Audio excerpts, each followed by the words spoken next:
আসসালামু আলাইকুম economy lovers বন্ধুরা, মাসুস ইকোনমি ব্লগ থেকে আপনাদের স্বাগত জানাচ্ছি। আসসালামু আলাইকুম রহমতুল্লাহ। দেখুন, আজকে বাংলাদেশের ইকোনমির জিনিসগুলি নিয়ে আপনাদের কাছে কিছু কথা বলতে চাই। এক নম্বর হচ্ছে বিডি নিউজ 24-এর কাছে কৃতজ্ঞতা প্রকাশ করছি। বিডি নিউজ আমাদের জানাচ্ছে বাংলাদেশের রিটেল ব্যাংকিং বন্ধ করে দিচ্ছে এইচএসবিসি ব্যাংক। বাংলাদেশের রিটেল ব্যাংকিং বন্ধ করছে এইচএসবিসি ব্যাংক। বাংলাদেশ ইউএস ট্যারিফের সাথে ইউএসটিআর বা ট্যারিফ অ্যান্ড ট্রেড নেগোসিয়েশনের সাথে জড়িত যারা, তারা মিলে সিদ্ধান্ত নিয়েছে যে 25টি বোয়িং বাংলাদেশের জন্য কেনা হবে।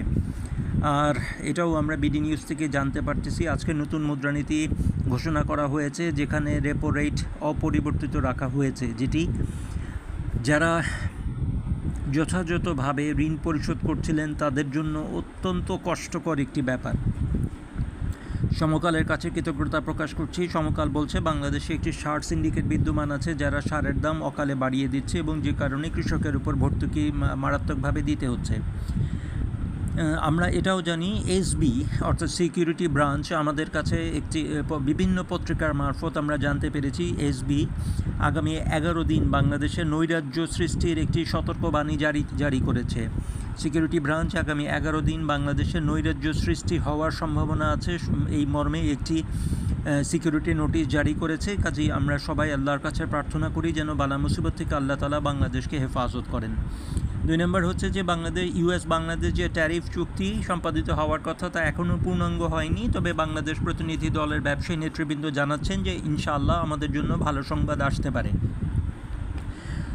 সিএনএন বিজনেস নিউজ থেকে আমরা এটা জানাতে চাই যে স্যামসাংয়ের প্রফিট, অর্থাৎ স্যামসাং যে কোম্পানি, তাদের প্রফিট অত্যন্ত কমে গিয়েছে এবং প্রেসিডেন্ট ট্রাম্প মার্কিন যুক্তরাষ্ট্রে বলেছেন যে সাউথ কোরিয়ার সাথে ওনারা একটি এগ্রিমেন্টে পৌঁছেছেন, যে এগ্রিমেন্টের কারণে দক্ষিণ কোরিয়ার উপরও কম শুল্ক আরোপ করা হবে।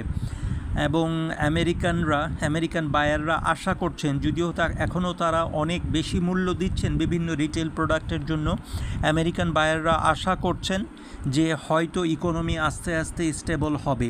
যদিও মার্কিন যুক্তরাষ্ট্রের ফেডারেল রিজার্ভের চেয়ারম্যান জেরোম পাওয়েল এই মুহূর্তে রেট কাটের সম্ভাবনা নস্যাৎ করে দিয়েছেন। আবার আগামীকাল আপনাদের সাথে অর্থনীতি নিয়ে কথা বলবো ইনশাআল্লাহ। আসসালামু আলাইকুম রহমতুল্লাহ।